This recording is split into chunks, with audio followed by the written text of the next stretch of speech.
Last video में हम विभव मापी उपकरण के बारे में सीख चुके हैं, उसके उपयोग के बारे में सीख चुके हैं। आज हम विभव मापी का कार्य सिद्धांत मीन्स उसका सूत्र सिद्धांत ज्ञात करना सीखेंगे और उससे किसी सेल का विद्युत वाहक बल कैसे ज्ञात करते हैं उसको भी देखेंगे। साथ ही विद्युत वाहक बल ज्ञात करने के सूत्र की स्थापना भी करेंगे। ओके, और साथ ही इस टाइप से क्वेश्चन पूछा जाता है, विद्युत वाहक बल ज्ञात करिए, या तार जो है विभव मापी का तार जो है उसकी विभव प्रवणता ज्ञात करिए। ज्ञात करने की विधि का वर्णन। तो आइए हम लास्ट जो वीडियो था उसमें हमने जब विभव मापी का उपकरण देखा था तो उसमें बहुत सारे तार थे जो विभव मापी की सुग्राहिता बढ़ाने के लिए जाते हैं। बाद में हम इसको मैथमेटिकल भी देखेंगे, ठीक है। तो उन बहुत सारे तारों को मैंने वहां बताया था कि हम सुविधा की दृष्टि से एक तार परिपथ में बनाते हैं। मैंने उसमें बताया था कि बहुत सारे तारों को ना बनाते हुए विभव मापी तार को सुविधा की दृष्टि से हम सिर्फ एक सिंगल तार, मान लीजिए AB नाम दिया, सिंगल तार ABE विद्युत परिपथ में दिखाएंगे।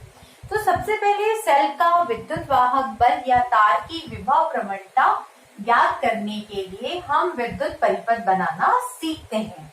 ओके, तो हम सबसे पहले जो विभव मापी का जो तार होता है उसको विद्युत परिपथ में नाम दे रहे हैं। पूरे जो तार हैं उनको नाम दे रहे हैं AB।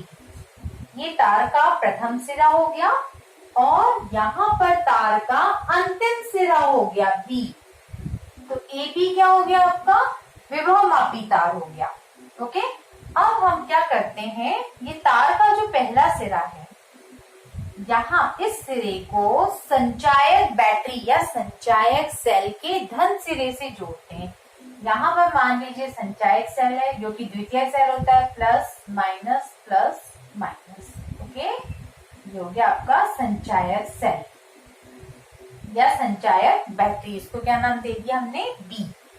इस सेल के धन सिरे को हम तार के प्रथम सिरे से जोड़ते हैं और ऋण सिरा जो होता है तो तार के दूसरे सिरे पर जुड़ा होता है। किसकी सहायता से? देखिए, ऋण सिरा जो होता है वो परिवर्ती प्रतिरोध मतलब हम इस प्रतिरोध का मान सुविधा के अनुसार बदल सकते हैं, ठीक है ना। प्रतिरोध का सिंबल कैसा होता है? सिंपल ऐसा सिंबल होता है, उसमें T का चिन्ह लगा दीजिए, इसका मतलब परिवर्ती प्रतिरोध। आवश्यकता अनुसार हम प्रतिरोध जितना लगाना उतना लगा सकते हैं। तो यहाँ पे तार के प्रथम सिरे को बैटरी के धन सिरे से, संचायक बैटरी के धन सिरे से ऋण सिरा जो है परिवर्ती प्रतिरोध RX से होता हुआ, और साथ ही कुंजी है यहाँ पर ऑन ऑफ करने के लिए, कुंजी K से होता हुआ तार के अंतिम सिरे B पर लगा होता है। इसको K1 नाम दे रहे हैं क्योंकि आगे हम इसको ऐसा ही नाम देंगे, संचायक बैटरी B, परिवर्ती प्रतिरोध RX, कुंजी K1। ये जो पूरा परिपथ है ये विभव मापी का प्राथमिक परिपथ कहलाता है, प्राइमरी सर्किट कहलाता है। ओके, ये विभव मापी का प्राथमिक परिपथ कहलाता है जिसमें कि संचायक बैटरी, परिवर्ती प्रतिरोध और कुंजी K1 लगे होते हैं। अब जिस सेल का विद्युत वाहक बल ज्ञात करना है उसको हम विभव मापी के द्वितीयक परिपथ में जोड़ते हैं। यहाँ पर हो जाएगा ये विभव मापी का द्वितीयक परिपथ। अज्ञात चीज जो है जिसको ज्ञात करना है उसको हमेशा द्वितीयक परिपथ, सेकेंडरी सर्किट द्वितीयक परिपथ में जोड़ेंगे। ओके, तो यहाँ पर जो द्वितीयक परिपथ है, तो यहाँ जिस सेल का विद्युत वाहक बल ज्ञात करना है, मान लीजिए उस सेल, ये सेल E जिसका विद्युत वाहक बल ज्ञात करना है, इसके धन सिरे को भी तार के प्रथम सिरे से कनेक्ट करते हैं। सेल जिसका विद्युत वाहक बल ज्ञात करना है, सेल E, ठीक है, सेल E जिसका विद्युत वाहक बल ज्ञात करना है उसको हम द्वितीयक परिपथ में लगाते हैं और उसके धन सिरे को भी तार के प्रथम सिरे से जोड़ते हैं। यहाँ पर विभव मापी की एक सावधानी है कि जितने भी सेल लगे हों प्राथमिक और द्वितीयक परिपथ में, सारे सेलों के धन सिरे तार के प्रथम बिंदु पर जुड़े होने चाहिए। ये सावधानी एक आपने सीख ली, ठीक है ना। जितने भी सेल लगे हो, प्राथमिक परिपथ में तो एक ही सेल होगा और द्वितीय परिपथ में मान लीजिए एक या एक से ज्यादा भी हो सकते हैं, उन सबके धन सिरे तार के प्रथम सिरे पर जुड़े होने चाहिए। ठीक है, ओके। आगे तो आगे हम देखते हैं सेल जिसका विद्युत वाहक बल ज्ञात करना, उसके धन सिरे को तार के प्रथम सिरे से जोड़ दिया है। ऋण सिरा जो इस सेल का होता है, ये ऋण सिरा जो है वो धारामापी का संकेत लगा दीजिए। धारामापी से होता हुआ जॉकी से जुड़ा होता है और इसको हम तार पर चलाते हैं। यहाँ पर है एस टाइप की जॉकी रहेगी, ओके, ये जॉकी कुंजी है, ये जॉकी। तो इसको हम तार पर, इस जो ऋण सिरा है वो धारामापी से होता हुआ जॉकी से जुड़ा होता है, जिसे हम तार पर स्पर्श करा सकते हैं। ठीक है, तो ये हो गया आपका द्वितीयक परिपथ। जान चुके होंगे आप प्राथमिक परिपथ में संचायक बैटरी, परिवर्ती प्रतिरोध, कुंजी A1 और सेल E जिसका विद्युत वाहक बल ज्ञात करना है। यहाँ पर हमने द्वितीयक परिपथ में लगाया है, इसके धन सिरे को तार के प्रथम सिरे से ऋण सिरा धारामापी से होता हुआ जॉकी की सहायता से हम तार पर चला सकते हैं। ओके, तो ये हो गया आपका विद्युत परिपथ। यहाँ तक हो गया आपका प्राथमिक परिपथ, ये लिख दिया है मैंने, और ये द्वितीयक परिपथ। ओके, प्राथमिक परिपथ हो गया यहाँ तक के। प्राथमिक परिपथ कहते हैं विभव मापी का, और ये इस टाइप से विद्युत परिपथ के बारे में सावधानी भी लिख दी कि सारे सेल जो हैं सबके धन सिरे तार के प्रथम सिरे पर जुड़े होने चाहिए। ठीक है, अब हम आगे सूत्र सिद्धांत की स्थापना करने जा रहे हैं। कार्य सिद्धांत या सूत्र सिद्धांत। तो सूत्र सिद्धांत ज्ञात करने के लिए सबसे पहले हम क्या करेंगे? सबसे पहले हम कुंजी K1 में प्लग लगा देंगे। कुंजी K1 में प्लग लगाकर संचायक सेल से तार में धारा प्रवाहित करेंगे। धारा कैसे बहेगी? पॉजिटिव टू, ये इस टाइप से धारा बहेगी। तो सबसे पहली स्टेप कि हम कुंजी K1 में प्लग लगाकर तार में धारा I प्रवाहित करते हैं, जिससे कि तार के सिरों पर विभवांतर मान लीजिए कैपिटल V स्थापित हो जाता है, और ये पूरा जो तार है AB, इसकी लंबाई मान लीजिए है कैपिटल L। ठीक है, इसको बाद में लिख लेंगे अपन, कैपिटल L ये लिख दिया है। तो यहाँ तक प्राथमिक परिपथ की कुंजी जो K1 है उसमें प्लग लगाकर हमने क्या किया है, तार जो है L लंबाई का, AB बराबर कितना है, कैपिटल L सेंटीमीटर। इसमें हम संचायक सेल से धारा I प्रवाहित करके तार के सिरों पर विभवांतर स्थापित करते हैं। इतना राइट डाउन करिए, पॉज करके स्क्रीनशॉट ले लीजिए प्लीज। अब हम क्या करते हैं कि जॉकी जो है इसको तार पर A से B की ओर चलाते हैं, है ना। हमने क्या किया है, प्राथमिक परिपथ की कुंजी में प्लग लगाकर तार में धारा प्रवाहित करके तार के सिरों पर विभवांतर स्थापित कर लिया है। अब हम क्या कर रहे हैं, जॉकी को तार पर, जॉकी जो है इसको तार पर A से B की ओर चला रहे हैं। ओके, आपको सावधानी मालूम है कि जॉकी को तार पर रगड़ना नहीं है, क्योंकि तार का क्षेत्रफल कैसे बना रहना चाहिए, एक समान रगड़ दिया, दबा दिया तो तार का क्षेत्रफल बदल जाएगा। ठीक है ना, एक और सावधानी सीख गए आप। तो हम क्या कर रहे हैं, जॉकी को तार पर A से B की ओर इस प्रकार चलाते हैं कि हमको एक बिंदु ऐसा मिलता है D, जिसके लिए धारामापी में विक्षेप कितना होता है, 0। समझ रहे हैं आप लोग? हमने विभवांतर स्थापित कर दिया है AB तार पर। कितना विभवांतर, कैपिटल L तार है AB, इस पर V विभवांतर। अब जॉकी को हम A से B की ओर चलाते हैं। जैसे जैसे चलाते हैं तो A से B की ओर जाने पर विभव क्या होते जाता है, कम होते जाता है। विभव क्या होते जा रहा है, कम होते जाता है। और एक बिंदु यहाँ पर हमको D ऐसा मिलता है, जॉकी को यहाँ रख दिया हमने, तो तार पर एक बिंदु D ऐसा मिलता है कि जिसके लिए धारामापी में विक्षेप जो होता है वो 0 होता है। ओके, जैसे यहाँ रखा तो धारामापी में विक्षेप आ रहा था, अब यहाँ पर विक्षेप कितना हो जाता है, 0 हो जाता है। और इस प्रकार से हमको धारामापी की 0 विक्षेप स्थिति प्राप्त हो जाती है, या एक बिंदु D जो 0 विक्षेप स्थिति देता है, उस बिंदु को हम कहते हैं संतुलन बिंदु, नल पॉइंट, बैलेंस पॉइंट। तो यहाँ पर हमने क्या किया है, जॉकी को तार पर धीरे धीरे चलाकर एक बिंदु D ऐसा प्राप्त करते हैं जिसके लिए धारामापी में विक्षेप 0 होता है। इस बिंदु D यानी संतुलन बिंदु D की हम तार के प्रथम सिरे से दूरी नाप लेते हैं। ये दूरी है मान लीजिए स्मॉल l सेंटीमीटर। AD बराबर कितना है? AD बराबर कितना है? Small l centimetre. इसको कहते हैं संतुलनकारी लंबाई। यहाँ पर संतुलनकारी लंबाई कहते हैं। यहाँ पर धारामापी में विक्षेप शून्य आया, इसका मतलब कि धारामापी में सेल E से कोई धारा नहीं बह रही है। कारण क्या है?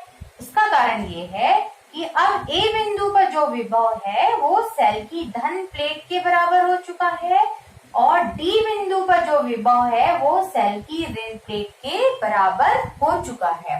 इस कारण अब इस स्थिति में सेल से कोई धारा नहीं बह रही है, इसलिए धारामापी में विक्षेप क्या है? शून्य है। तो आप समझ चुके होंगे धारामापी में शून्य विक्षेप आने का कारण क्या है कि इस स्थिति में सेल E से कोई धारा नहीं बह रही है, क्योंकि इस स्थिति में AD बिंदुओं के बीच जो विभवांतर है वो सेल की प्लेटों के बीच विभवांतर के बराबर हो चुका है। ओके, तो जब संतुलन बिंदु प्राप्त हुआ उस समय सेल से कोई धारा नहीं ली जा रही, मतलब सेल कौन से परिपथ में? सेल खुले परिपथ में। जब सेल से कोई धारा नहीं ली जाती है तो सेल खुले परिपथ में होता है और सेल की प्लेटों के बीच विभवांतर ही क्या कहलाता है? विद्युत वाहक बल कहलाता है। इसको हम पहले के वीडियो में विद्युत वाहक बल किसे कहते हैं इसे पढ़ चुके हैं कि जब हम सेल से कोई धारा नहीं लेते हैं, सेल खुले परिपथ में होता है, तो उस समय सेल की प्लेटों के बीच विभवांतर को ही हम सेल का विद्युत वाहक बल E कह देते हैं। तो इस स्थिति में जब हमने जॉकी को चलाकर D बिंदु प्राप्त किया, इस स्थिति में सेल से परिपथ में कोई धारा नहीं बह रही है, सेल खुले परिपथ में है, इसलिए सेल की प्लेटों के बीच विभवांतर ही क्या कहला रहा है? सेल का विद्युत वाहक बल कहलाता है। और इस विभवांतर को हमने AD बिंदु पर क्या कर दिया? बैलेंस कर दिया है। और इस प्रकार से सेल की प्लेटों के बीच विभवांतर क्या है? AD तार के बीच विभवांतर के बराबर है और AD कह लीजिए या L सेंटीमीटर तार के विभवांतर के बराबर है। और इस समय में सेल की प्लेटों के बीच विभवांतर को ही हम क्या कह देते हैं? सेल का विद्युत वाहक बल E कह देते हैं। सेल का विद्युत वाहक बल E। ओके, तो इस प्रकार से E बराबर क्या हो गया? L सेंटीमीटर तार का विभवांतर। इसको इक्वेशन नंबर 1 दे दिया। तो सेल का विद्युत वाहक बल ज्ञात करने के लिए हमको L सेंटीमीटर तार का विभवांतर हम ज्ञात कर लेंगे। बहुत ही आसान है, देखिए कैसे ज्ञात करेंगे। हमने यहाँ पर सबसे पहले क्या किया था? L तार पर, मतलब पूरे तार पर इस बैटरी की सहायता से पूरा जो विभवांतर स्थापित किया था वो उसको नाम दिया था हमने कैपिटल V। तो यहाँ पर देखिए हम जमाते हैं, जबकि यहाँ पर जबकि कैपिटल L सेंटीमीटर तार पर विभवांतर है कैपिटल V। विभवांतर बराबर है कितना है? कैपिटल V वोल्ट है। ओके, इसलिए कितने सेंटीमीटर तार पर विभवांतर चाहिए हमको? L सेंटीमीटर तार पर विभवांतर चाहिए। L सेंटीमीटर तार पर विभवांतर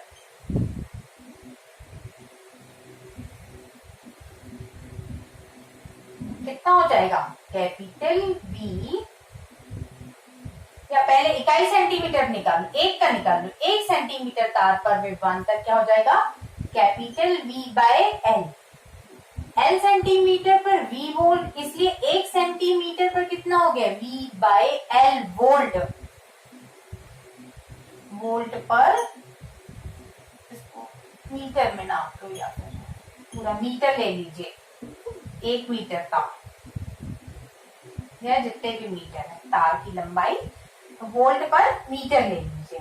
ओके, यहाँ पर अब ये हम लोग को मालूम है, हम ये पढ़ चुके हैं। ये V क्या है? ये क्या है? विभवांतर, दो बिंदुओं के बीच विभवांतर और दो बिंदुओं के बीच की दूरी। विभवांतर बटे दूरी को हम क्या कहते हैं? विभव प्रवणता। विभवांतर बटे दो बिंदुओं के बीच की दूरी अंतर क्या कहलाती है? विभव प्रवणता कहलाती है। इसको हम क्या कहते हैं?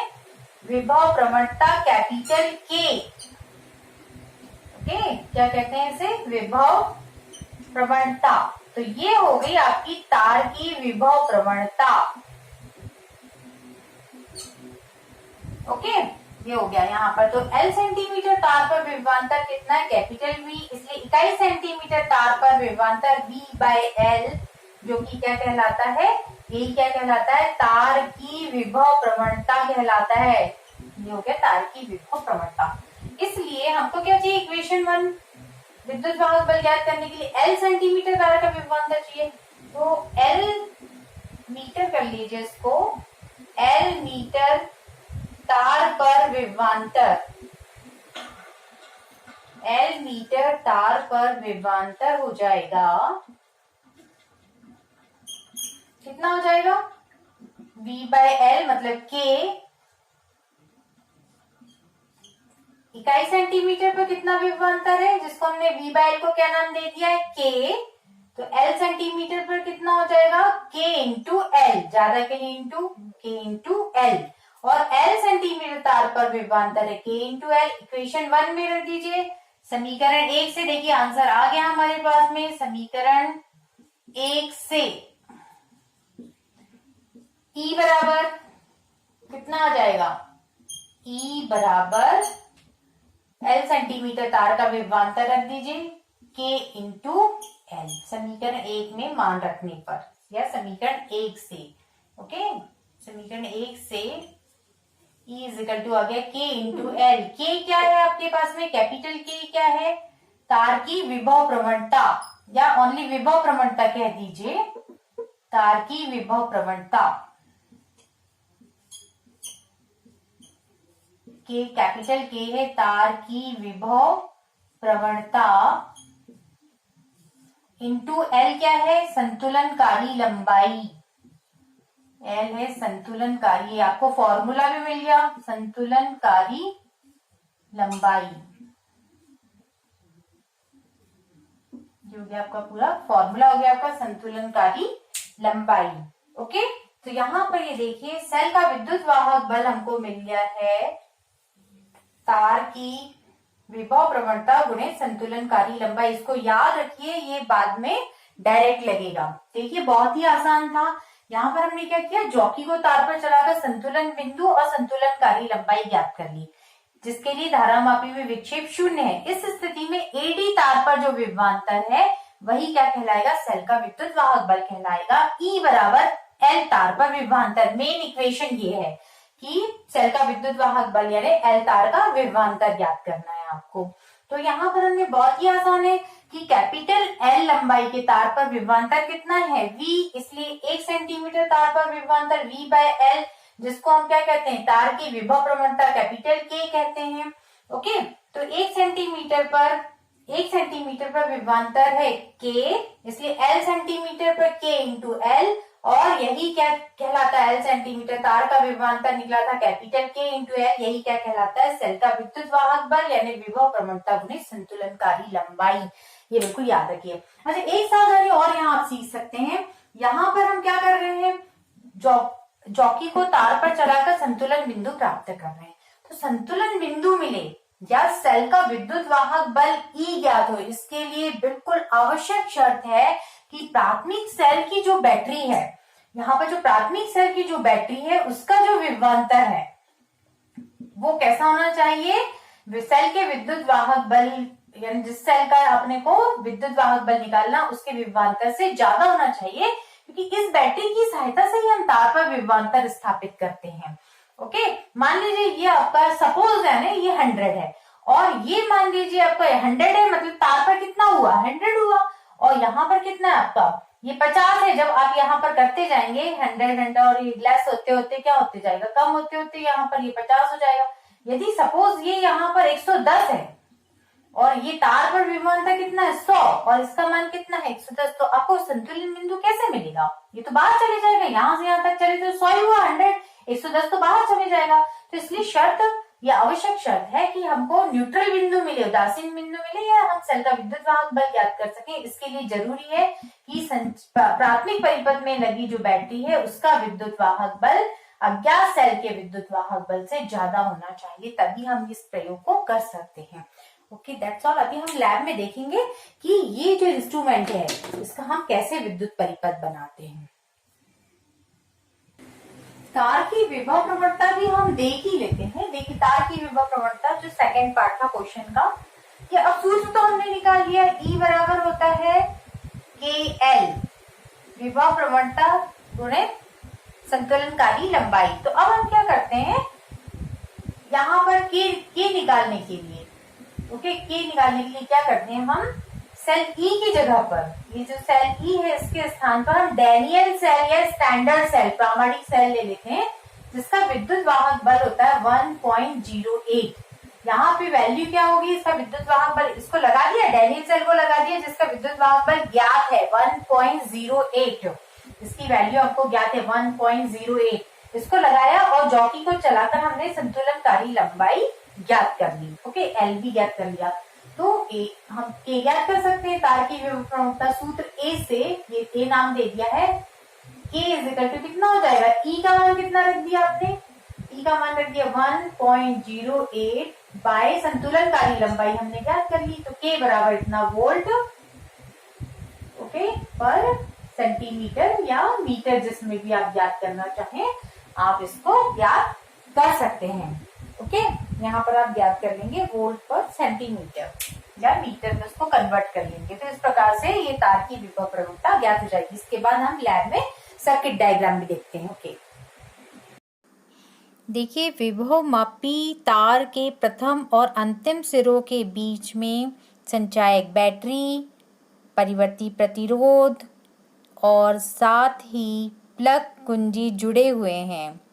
विभव मापी के उपकरण को हम लास्ट वीडियो में प्रयोगशाला में देख चुके हैं। ओके, द्वितीयक परिपथ में तार के प्रथम के बीच में वह सेल जिसका हमको विद्युत वाहक बल ज्ञात करना है, उसका धन सिरा और ऋण सिरा जुड़ा हुआ है। धारा मापी से होता हुआ तार पर रखते हैं, जो चलाकर संतुलन बिंदु प्राप्त करते हैं और संतुलनकारी लंबाई को ज्ञात करते हैं। इस प्रकार परिपथ पूरा तैयार।